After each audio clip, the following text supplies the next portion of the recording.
Hey guys, welcome back to the channel. Today's the day that we put the transmission back into the Green Power Ranger project. So I want to give you an update a little bit about what I've done off camera. First thing is I finished up the exhaust, went ahead and cleaned it up, and I've got it out here drying. So I painted it with just some silver silicone high temp paint. So when you look under it, it looks like it has a brand new exhaust system, which technically it does. Next thing I did is I removed the rear spare tire bracket from up underneath. Since it was missing a couple pieces anyway and broke, I figured I'll just keep the spare tire in the back. Then the next thing, you can see the truck is missing that hideous silver stripe down it.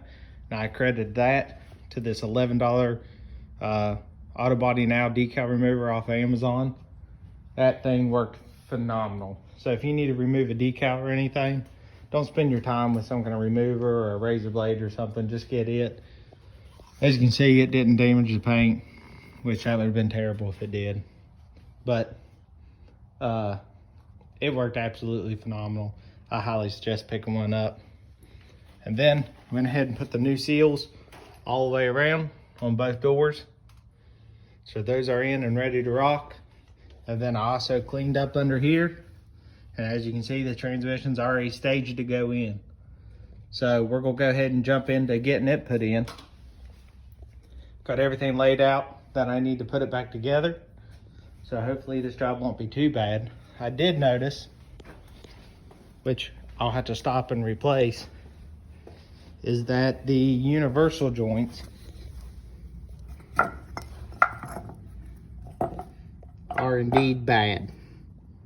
I'm gonna go ahead and replace those while they're out. But let's get a transmission in. Check it out, transmission's in. I was able to put my transmission jack on this cross member piece on the lift, and it made it a ton easier. So all 8 bolts are in, starter's in, lines are hooked up, vacuum line hooked up, shift linkages hooked up, and I'm gonna go get some dielectric grease to put in here. I gotta put a clamp on the fuel filter steel, and then I've gotta find the piece that holds the speed sensor in. I had the bolt, just not the piece, so I gotta go track that down. Then the next thing I gotta do is I've still gotta put the new filter in here because the guy who rebuilt the transmission didn't have one. So that's what I'm gonna do right now. I'm gonna take the bolts out he's got hold it in and go ahead and throw that filter on. So overall, putting it back in wasn't too bad. Just gotta take your time. I got this cross member back in also, and I got the transmission mount back in. It's all torqued down. So we're getting real close. I'll have to put an order in to advance for those U-joints and go pick them up. But I'm gonna finish this filter first and do all these little things. So let's get going. With the cover off, you can see the valve body. So there's where all your solenoids are, your shift solenoids, and then your gear mechanisms over here. So here's the bolt that holds the filter on, right here in the center. It's this real long bolt. The kit actually comes with a new one, and it's got your 2 O-rings. One thing I should point out here is that this new kit, this is the old filter it came off of it, and this is the new upgraded filter that fits many different years. So if you buy a kit for a Ford Ranger and you take one out that looks like that, and you get this one, it's okay. They're the same, and it'll bolt in just the same. So another key thing here is when you're putting this all back together, you don't want to over torque it and bust anything. This stuff here is just really snug torque. You don't want to do anything over that. So we'll go ahead and get this filter on. I'll show you what it looks like on. There it is on. Like I said, it can only go one way. You got your large end down here, your small end, and you can actually push it up in there with the gaskets on, and you'll hear it pop up in. That means that it's securely in. Then you can run your bolt up and just snug it down. Now I'm going to make sure this surface is real clean and put my new gasket and pan back on. Then we'll be ready for some oil. All right, I have a little bit of an issue. This long snout coming off here that the instruction says will work does not work with my pan. I know it's got a dent in it, but it ain't that big of a dent. So what I'm gonna do is I'm gonna measure off this original filter. You see right here, And I'm gonna cut that piece down. It doesn't say anything like that in the instructions. It says if you have a short bolt, that jazz. Then it shows this. But right there's my filter. Yeah, it goes in place of it. But that long piece sure doesn't. And it doesn't say anything about cutting it. I'm gonna trim that one down to the original size and roll with it. We'll see what happens, I guess. Trim down the inlet there to what it was with the other one. So let's throw this pan back on. I don't see this being an issue, so we'll roll with it. I'll keep you guys updated. All right, next day here. Went ahead and got the fuel filter clamped on, got the dielectric grease, plugged everything back in, and then I come back here to find the speed sensor's missing its bracket that bolts it in up here. So ordered a new one. It shows it with the bracket made onto it, so I'm hoping that's the case, and that'll be in tomorrow. But shouldn't hinder me from starting it up and checking everything out. But a little brake right now. There's the exhaust too. We'll get it on today, and of course the drive shaft. But that's what the brake is. Harbor Freight was having 20% off everything for Inside Track Club members. So I went and picked up 20-ton chop press, along with various other things. Magnet. Picked up one of these Icon wrenches. We'll see how that thing works. And the rest of it's from Advanced, U-joints and such. But I'm gonna get this thing put together, get it set up right here, so I can actually press those U-joints out, other than beat them out with a socket like I have for the last 25 years. So let's get this thing put together. Press is put together, so now we're ready to take these U-joints out and clean up that end shaft yoke. But I also went ahead and put the exhaust on. So went on really nicely. Just had to start it up and check for leaks. Came around, I welded me a new bracket to the frame. I cut off all them old ones and just done this one because the whole truck's moving. It's solid as a rock, but enough to let it move and flex. So I'm gonna leave it at that. Clean up that weld and paint it. Then we'll get that drive shaft in, put some fluid in and start her up. So let's go over here and take these rings out, both ends, get them pressed off and clean up and put on the new ones. Another thing I want to share with you is I always like to take a screwdriver or something and hit these to get them broke free and moving, because a lot of times they are stuck up in here or seized up. So always peck around here till I can get it to moving, and it's always made removal a lot easier. So just something I've learned. So the drive shaft's pressed. I got the U-joints pressed out, but this one here was stuck so bad that as I was pressing it out, it actually cracked this housing.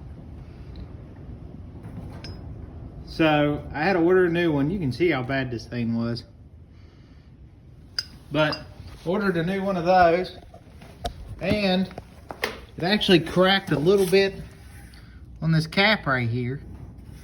So I had to just do some fine line welding to get this surface back. It just cracked the edge right where the ring would have went in right here.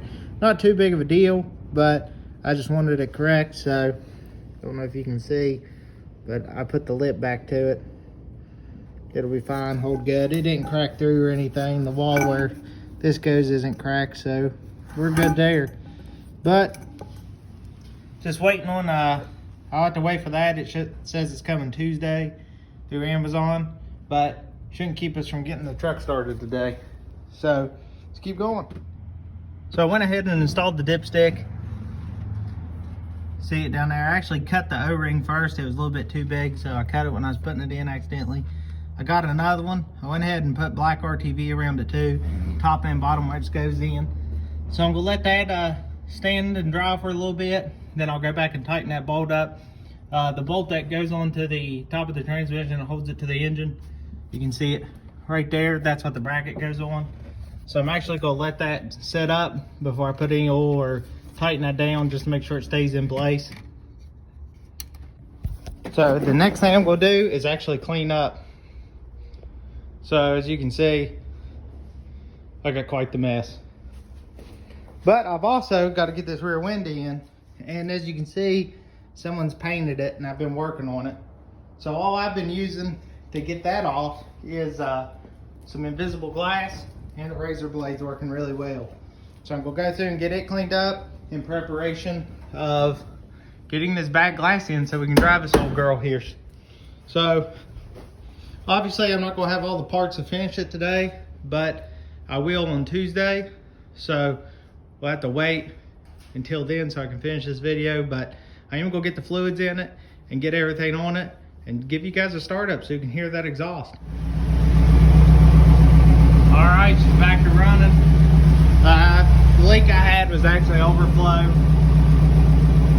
So it should be picked up now. I did start it, or turn the transmission over. But the exhaust sounds pretty good at idle. Here it is revving.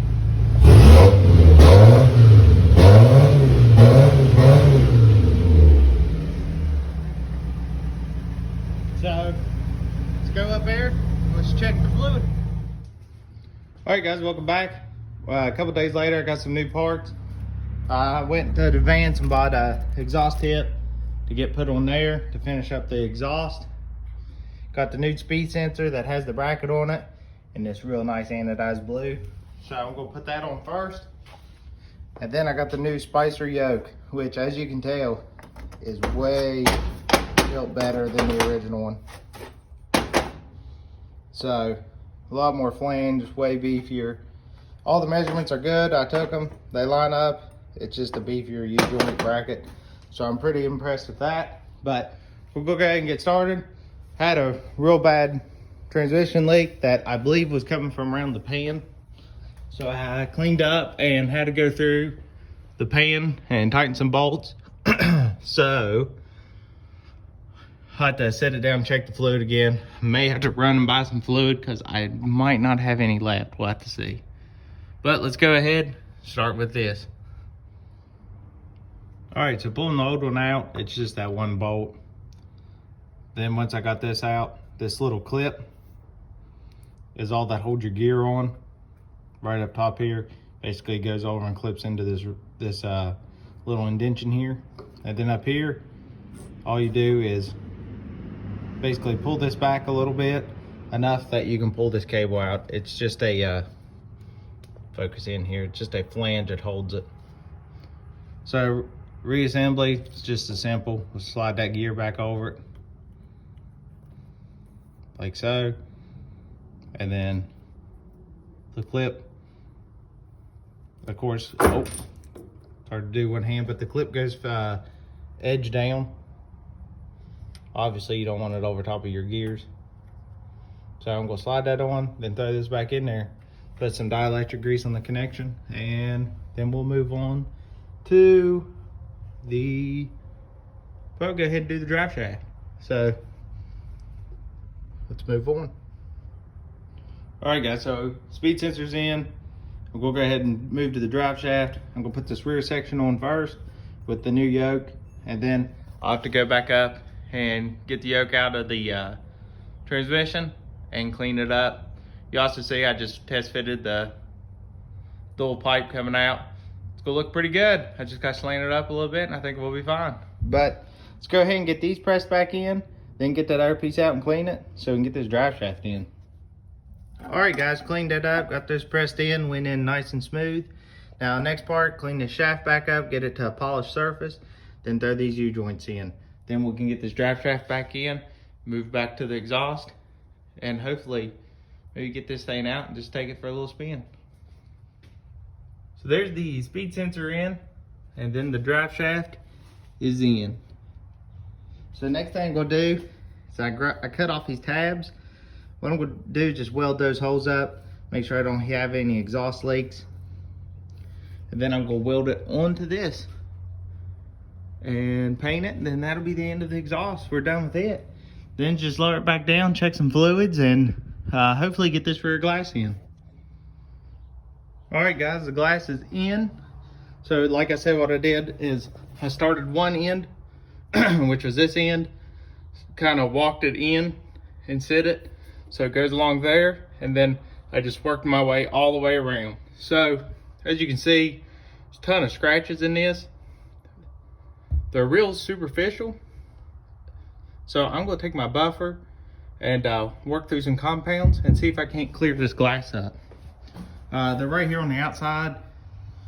You can't even really feel some of them, so I think I can get a lot of them out, but the back glass is in. So now the last thing to do is put the steering wheel on, put a seat in, and take her for a little rip, see how she does. So I'm gonna go ahead, move some of this stuff around in here, take my tools out, clean out the bed, put the steering wheel back on, and put some fluids in it and see what it does. So this is almost the moment. Let's keep going. There she is, ladies and gentlemen. Put together, moved out under her own power. So the next thing, we'll change oil in it. Put those the hub covers on the bearings. I gotta go buy the Hyundai rims off that I had for sale. Will actually fit this with the wheel spacers. So I'm gonna put those on because they've got good tires. And then of course I gotta get the interior back in it. I've got all new lights for it, so still a little bit more work, but she's getting close to being road ready. And here's that exhausted idle.